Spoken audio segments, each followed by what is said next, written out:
3-0 no Chile, no Maraca. Luiz Henrique, ex-Botafogo, jogou muito, entrou em campo e mudou o negócio todo. Um gol fácil pode ser bonito, bem feito. Pode falar que foi de bicicleta, né? Eu puxei ali uma carreta, né? Foi a bicicleta, pode falar que foi bicicleta. Mas da pequena área, com o goleiro vendido. Os outros dois do Brasil contra o Chile também foram desse jeito, a centímetros de um gol vazio. Simples, porém belos. Esses aí por causa das jogadas do Luiz Henrique. Num deles, o LH até comemorou. Você achou que era seu, né? Sim, no primeiro e no segundo. O Paqueta ali foi muito bem, mas o importante é que eu pude ajudar ali a equipe com 2 assistências. É muito bom para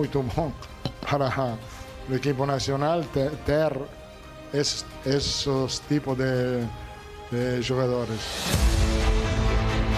Com a vaga na Copa do Mundo garantida, a seleção brasileira entrou em campo livre daquela pressão que marcou as eliminatórias para 2026. Mas defender essas cores no Maracanã é sempre uma responsabilidade. Foi a primeira vez do técnico Carlo Ancelotti. E ele gostou. O Maracanã era um ambiente muito bom, com muita carinho ao time. Douglas Santos, lateral esquerdo de 31 anos do Zenit da Rússia, de volta à seleção após 9 anos sem convocações, iniciou o lance do primeiro gol contra o Chile. A tabela com João Pedro virou passe para o Rafinha, que chutou. Na sobra, um candidato a craque abriu a conta dele com a camisa do Brasil. Vai, Estevão! Chegou a tua hora, garoto! Estevão tem muito recurso! Primeiro gol na seleção brasileira, no Maracanã, algo que sempre sonhei desde criança e hoje posso estar realizando. O novo atacante do Chelsea da Inglaterra quase fez o segundo com a perna direita. A não tão boa. Vai pra cima da marcação, levou pro pé direito, bateu pro gol. No segundo tempo, quando a partida estava ficando morna, a arquibancada cantou em coro.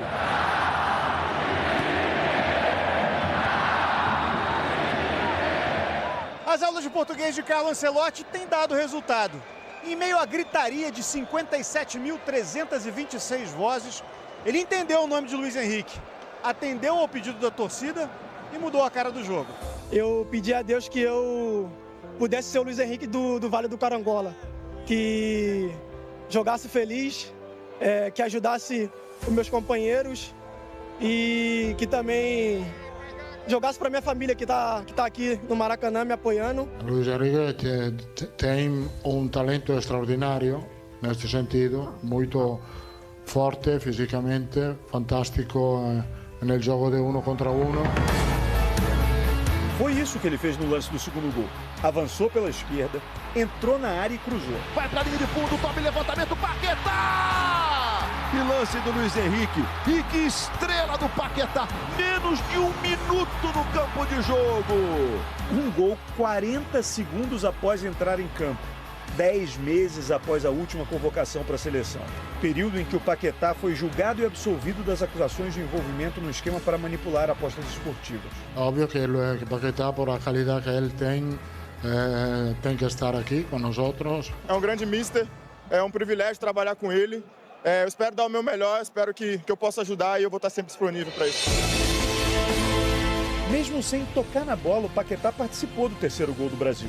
Fez um corta-luz para a tabela do Luiz Henrique com Bruno Guimarães. Paquetá deixou, boa bola pro Bruno, arrumou pro Luiz Henrique, limpou a marcação, bateu na trave, entrou! A bola sobrou e o Bruno fez. Segundo gol dele pela seleção brasileira. Luiz Henrique estava fazendo um golaço, mas a bola bateu na trave e Bruno Guimarães empurra pro fundo do gol! No último jogo em território nacional antes da Copa do Mundo, com 3-0 para cima do Chile. Nada mal. Podemos falar que saímos satisfeitos daqui, podemos melhorar muito, a gente sabe, mas ficou com um gostinho muito bom que estamos evoluindo cada vez mais. O Flamengo também volta a trabalhar agora à tarde, né? O time vai ter que lidar com a condenação do Bruno Henrique pelo STJD. Bruno Henrique participou do julgamento de maneira remota. A presença do atacante na sede do Superior Tribunal de Justiça Desportiva não era obrigatória. Ele acompanhou 4 das 7 horas da sessão, escolheu não responder às perguntas e fez um breve pronunciamento. Gostaria de reafirmar a minha inocência e dizer que confio na justiça desportiva, jamais cometi as infrações que estou sendo acusado. Bruno se retirou em seguida. Por 4-1, a primeira comissão disciplinar do STJD condenou o jogador do Flamengo a 12 jogos de suspensão e pagamento de multa no valor de R$60 mil. Segundo o Código Brasileiro de Justiça Desportiva, a pena deve ser cumprida na mesma competição em que ocorreu a infração, neste caso, o Campeonato Brasileiro. Sendo assim, Bruno Henrique está livre para jogar na Libertadores. Ele foi julgado por envolvimento num esquema de manipulação em jogo do Campeonato Brasileiro de 2023. A comissão considerou que Bruno Henrique forçou um cartão amarelo e beneficiou apostadores na partida contra o Santos, no estádio Mané Garrincha, em Brasília. A defesa de Bruno Henrique e o Flamengo vão recorrer. O clube também vai entrar com um pedido de efeito suspensivo para que ele jogue normalmente até que o recurso seja analisado. Além do atacante, 4 apostadores foram julgados. Todos eram jogadores amadores na época, entre eles Vander Nunes Pinto Júnior, irmão de Bruno Henrique. Em novembro do ano passado, o STJD tinha arquivado a denúncia, mas em abril deste ano, a Polícia Federal indiciou Bruno Henrique e outras 9 pessoas por fraude esportiva. A polícia transcreveu conversas de celulares apreendidos. O atacante do Flamengo teria informado ao irmão, Vander, que tomaria um cartão amarelo no jogo contra o Santos. A partir daí, Vander e outras pessoas apostaram que ele seria advertido na partida. Ainda não há uma data para que o caso seja julgado na Justiça Comum. A gente vai agora para o Flamengo. Pedro Henrique Torres está de volta aqui conosco. Ontem o Pedro passou o dia inteiro lá dentro do tribunal, né? Acompanhando, é quase que uma vossa excelência o Pedro nesse momento, né? Olha, foi quase que uma formação ontem, hein, Pedro? Vale para ser bacharel em direito, né, Bruno? Tudo bem? Um abraço aí, mais uma vez. Como eu falei, é mais pesado que uma maratona sua, hein? Arriscado ser, porque foram mais de 7 horas de julgamento, quase 8. Fora que, enfim, era marcado para começar às 9 da manhã, começou às 10, porque outros processos passaram na frente. Enfim, bastante tempo ontem no Superior Tribunal de Justiça Desportiva para sabermos qual seria a punição de Bruno Henrique naquela questão de envolvido ali em possível manipulação de jogo por aposta, etc. O Bruno Henrique, ele estava denunciado em 2 artigos pela Procuradoria, né, o 243 do CBJD, que é, para ler direitinho, atuar deliberadamente de modo prejudicial à equipe que defende. Nessa aí, ele foi absolvido de todas as acusações, enfim, não pegou nenhuma pena em relação a esse artigo. O gancho de 12 jogos e R$60 mil de multa se deve ao artigo 243A, parágrafo único que tem ali, atuar de forma contrária à ética desportiva com o fim de influenciar o resultado da partida, prova ou equivalente. Então foi um julgamento bastante demorado. A defesa do Bruno Henrique, as defesas, né, Bruno Henrique e Flamengo, estavam conjuntas, ali tentaram a prescrição do caso, não foi possível, então seguiu para julgamento, e aí o Bruno Henrique pegou esse gancho aí por 4-1 dos auditores, ele pegou esse gancho de 12 jogos. Agora o que o Flamengo faz? O Flamengo vai aguardar, junto com a defesa do Bruno Henrique, obviamente, a publicação do acórdão, que é a sentença que houve ali, a decisão, né, de ontem, tudo no papel, direitinho, timbrado e com os votos relatados ali. Aí, a partir disso, o Flamengo vai pedir um recurso, vai entrar com um recurso e pedir o efeito suspensivo do Bruno Henrique. Geralmente, quando é acima de 2 jogos, o jogador costuma ter automaticamente, basicamente, esse efeito suspensivo, é o que a gente tinha de informação ontem no STJD. Então o Flamengo ainda vai aguardar essa publicação para fazer o recurso, não tem tanta urgência. Por que não pediu efeito suspensivo agora? Não tem tanta urgência na visão do Flamengo, porque o próximo jogo é dia 14, no outro fim de semana, então vai ter tempo de publicar e fazer o pedido e rapidamente entrar com recurso até que seja feito outro julgamento no pleno do STJD. Mas por enquanto, Bruno Henrique está suspenso, 12 jogos de suspensão, tudo referente àquele cartão recebido na partida lá com o Santos em novembro de 2023, Campeonato Brasileiro, foi expulso também depois e tinham contatos ali com o irmão dele, o Wander, que também estava no processo lá, acabou punido também. Então o Bruno Henrique fica nessa expectativa agora. E só para terminar, me alonguei um pouquinho, Bruno, internacionalização da pena, pode jogar na Libertadores ou não? A Procuradoria entende que vale para todas as competições e pediu até com o relator, né, que colocasse ali para fazer essa requisição a Conmebol, por exemplo, para ele não jogar Libertadores. O Flamengo entende que não, que o Código Brasileiro de Justiça Desportiva só vale para Campeonato Brasileiro.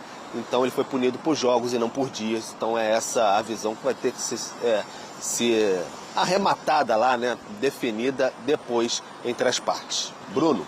Pedro, continua com a gente, tá? E fica à vontade, porque a gente vai ver os números do Bruno Henrique, mas a gente vai discutir esse tema também, tá? Então a gente tá vendo o Bruno Henrique nessa temporada, com 40 jogos, 27 como titular, então é uma figura importante. Olha a minutagem aí por jogo, 60, 9 gols e 2 assistências.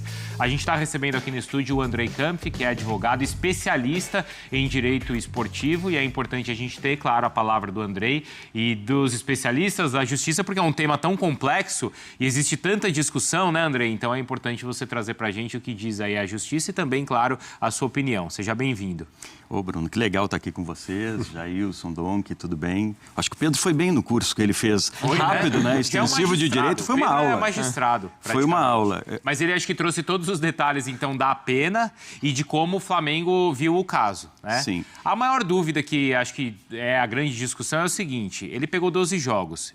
Foi muito ou foi pouco? O que é que você imagina? Como é que você viu essa punição? Vale comparar, só desculpa, André, comparado também aos outros jogadores, né? Porque tá tendo muito essa discussão de outros torcedores, né? De outros times. Por que a pena do Bruno Henrique foi só essa? Claro, a gente precisa entender o que estava em jogo e quais foram as denúncias. E que cada caso tem especificidade. Por exemplo, nas outras denúncias, havia uma participação efetiva na manipulação dos atletas e um ganho indevido, como traz a legislação, ou seja, eles ganharam dinheiro para manipular o resultado. Isso, obviamente, é um agravante. E eles admitiram isso. Admitiram e ganharam um dinheiro. Então, é o ganho indevido. A gente tem na denúncia da Procuradoria, eram 2 artigos, o 243, que fala em manipulação de resultado, e o 243A, que fala em conduta antidesportiva. O Departamento de Defesa, o Departamento Jurídico, o escritório contratado é muito bom, do ACF com o João Paulo. Eles trabalharam muito bem para descaracterizar o primeiro, que a punição poderia ser de 360 dias até 720, 2 anos, como alguns daqueles da Operação Penalidade Máxima pegaram. O Nino Paraíba pegou. O Nino Paraíba pegou. Mas não conseguiram desqualificar a conduta antidesportiva, que a punição seria de 12 a 24 jogos. Tá? A punição foi mínima. Também é uma vitória para o departamento jurídico e para o escritório contratado, e em especial para o Bruno Henrique. Agora, é um caso específico que tem leituras que podem ser feitas diferentes. No meu ponto de vista, como alguém que tem a integridade como algo inegociável, a pena foi branda. Porque ela poderia, mesmo descaracterizando a manipulação de resultado, que eu considero que poderia ser objeto de análise, por quê? Porque a manipulação de resultado também engloba prejudicar o seu time. No meu ponto de vista, tomar um cartão amarelo, eu prejudico o meu time.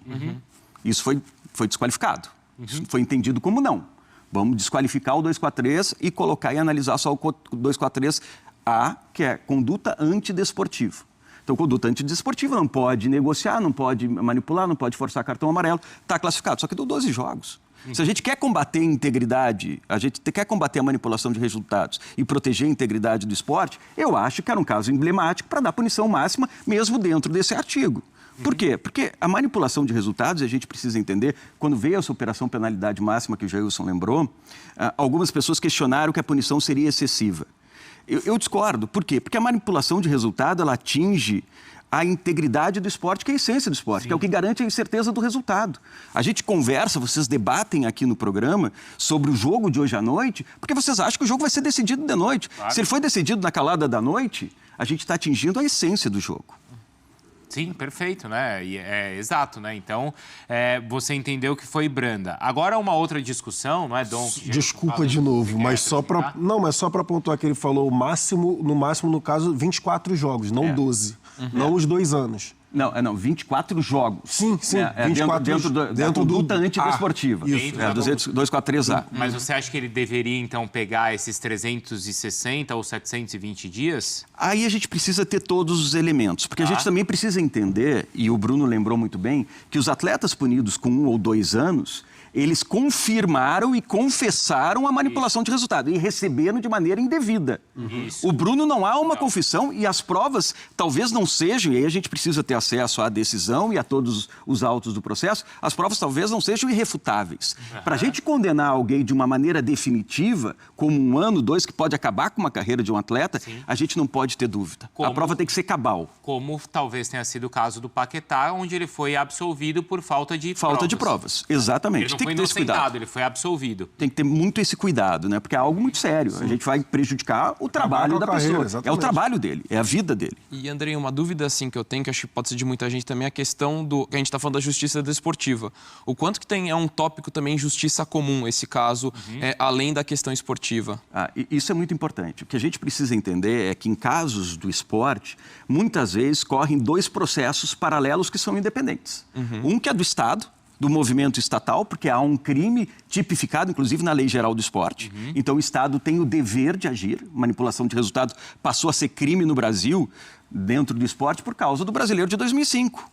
Até do Brasileiro de 2005, no caso Edilson Pereira de Carvalho, não era crime no Brasil a manipulação de resultados. Tanto que ninguém foi condenado e ninguém foi punido. Né, fora da justiça desportiva, dentro do movimento estatal. Então, tu tem um movimento que é dentro da justiça estatal, dentro da justiça comum, algo criminal que está sendo analisado e é independente do processo desportivo.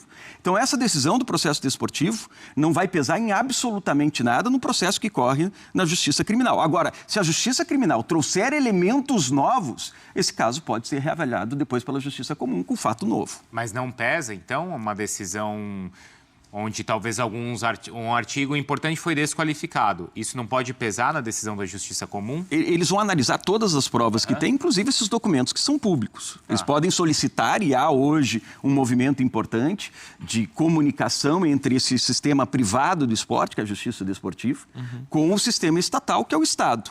Hoje eles se comunicam mais e isso é muito importante até na troca de documentos. Isso pode ajudar, obviamente, para o auxílio daquele que vai julgar o caso, que vai interpretar o caso. Eu não sei se o Pedro Henrique Torre ainda está com a gente, mas, Pedro, se você tiver alguma dúvida, fique à vontade. Tá? O Pedro explicou como é que o Flamengo viu o caso e tem essa questão que o Pedro explicou sobre os jogos, né, Pedro, de valer para Libertadores ou não.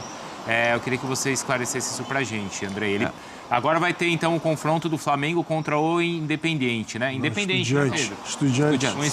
Desculpa, Independente Estudiantes. Saiu da Sula, né, Pedro? Então, ainda tem essa dúvida, Pedro. Na verdade, foi um confronto de versões ali. Um abraço também ao Andrei aí. Um confronto de versões que houve logo depois do julgamento, porque eu até questionei o Michel Assef Filho, que é advogado do Flamengo, enfim, atua bastante ali, geralmente no Tribunal de Justiça Superior Tribunal de Justiça Desportiva, sobre essa questão de internacionalizar ou não. No entendimento deles, é que se a punição fosse por exemplo, por dias, aí sim poderia ter uma internacionalização da pena, né? Mas no caso, como houve uma punição por conta de jogos, o entendimento do Flamengo é que o Código Brasileiro de Justiça Desportiva manda que seja, de fato, na própria competição, né? Que o Bruno Henrique, no caso, teve essa conduta. Então, no Campeonato Brasileiro, como já acabou a edição de 2023, obviamente, segue em curso, então o Flamengo tem esse entendimento. Depois, eu falei com o procurador Caio Ferreira e ele explicava pra gente, a gente tem até sonora dele depois aí, ele falava que o entendimento é que vale para todas as partidas, até com uma jurisprudência dos jogadores, no caso aí, que foram afetados pela questão da penalidade, a operação penalidade máxima, como vocês destacavam. Então esses jogadores aí, eles se transferiram para outros países, né, porque não puderam atuar no Brasil. E aí depois eles tiveram que pedir a internacionalização da pena para que eles cumprissem em outros países. Então ele foi bem claro que pela maneira de tentar dar um exemplo, assim, ser algo didático, deveria valer para todas as competições. Então foi esse o entendimento. Agora, Bruno, só uma perguntinha para o Andrei aí. esse 243 ontem, o artigo 243, que fala em prejudicar o próprio clube, a questão da manipulação, me parece, pelo que eu entendi e observei ontem no voto dos relatores e até durante todo o voto dos auditores, perdão, durante todo o julgamento, o Flamengo leu uma carta institucionalmente por meio do Michel Acef Filho dizendo que não houve prejuízo esportivo para o Flamengo de maneira nenhuma, se colocou em apoio ao Bruno Henrique e houve uma discussão ali, até falaram bastante sobre essa questão do clube ter mandado ele receber o terceiro cartão amarelo, forçar o terceiro cartão amarelo, que isso já foi debatido no tribunal outras vezes e que é encarado hoje, há uma jurisprudência, não sei se é o termo exato, de que, de fato, isso aí não pode ser considerado uma pena, não pode ser penalizado pelo tribunal nesse sentido, porque o Bruno Henrique foi forçado, foi mandado pelo seu empregador a forçar o terceiro cartão amarelo. Isso é uma prática comum no futebol, como eles entenderam lá ontem no tribunal. Andrei. Ótima discussão. Para mim, forçar e pedir para o atleta receber cartão amarelo é conduta antidesportiva e se o Flamengo confirmou isso, ele pode ser objeto de denúncia da Procuradoria. Tá? Se há essa informação de que o Flamengo pediu para ele receber e forçou o cartão amarelo, pode ser objeto de denúncia por conduta antidesportiva. Esse é o primeiro ponto. Com relação ao Flamengo manifestar uma carta e dizer que não trouxe prejuízo, o Flamengo está defendendo o atleta dele. Né? Isso é uma opinião clara, ele não diria nada diferente disso. No meu ponto de vista, na minha análise, como alguém que tenta interpretar o direito e tenta interpretar o movimento esportivo, obviamente traz um prejuízo, porque o atleta ganha um cartão amarelo, que é uma punição do esporte. Sim. O cartão amarelo e o vermelho traz uma punição não só para o atleta, como para o clube. Claro. Então me traz... No meu ponto de vista, traz, obviamente, o prejuízo. Mas, como eu disse, os advogados do Flamengo, o João Marcelo é fantástico, um cara muito inteligente, tiveram uma defesa fantástica na condução do processo. Então, o Flamengo se manifestar com relação a isso é da defesa e a Procuradoria, obviamente, tem que se preparar agora para o caso, né, da revisão no pleno, justamente com esses argumentos de defesa, que são argumentos bons e argumentos sólidos. Com relação à internacionalização, o Flamengo está certo também, e a própria Procuradoria está certa. Por quê? E eu vou explicar. Mas é bem fácil de entender isso. O Brasil foi precursor num movimento importante para o sistema jurídico global do esporte. Por quê? Porque o que acontecia em casos de manipulação em muitos outros casos? A justiça brasileira só tem competência no Brasil. O STJD é um tribunal brasileiro. Saiu do Brasil, foi para o Paraguai, para o Uruguai, para qualquer país perto, não tem mais competência. Como é que o STJD vai determinar uma punição para o Donk que vale em todo mundo? Ele não tem essa competência. E daí o que estava acontecendo no caso da Operação Penalidade Máxima? Os atletas estavam ganhando 2 jogos e assinando contrato para jogar no Uzbequistão, na Tailândia, na Índia, na Itália e continuando a vida normal. Aí, de maneira inédita, o STJD pediu à CBF que oficiasse a FIFA e dissesse, olha, manipulação de resultado é um problema no esporte não só no Brasil como no mundo. Esses atletas passaram por um devido processo legal dentro do nosso movimento esportivo e a gente quer que vocês autorizem, que vocês oficiem e que vocês reconheçam essa nossa decisão e que ela se torne global. E a FIFA disse, ok, vamos tornar global essa decisão. Isso agora está valendo, inclusive, na Inglaterra, isso está valendo na Espanha. Então, foi algo fantástico da justiça brasileira, o que mostra como funciona esse sistema transnacional do esporte. Tu tem regras que precisam valer globalmente. Claro. E para competições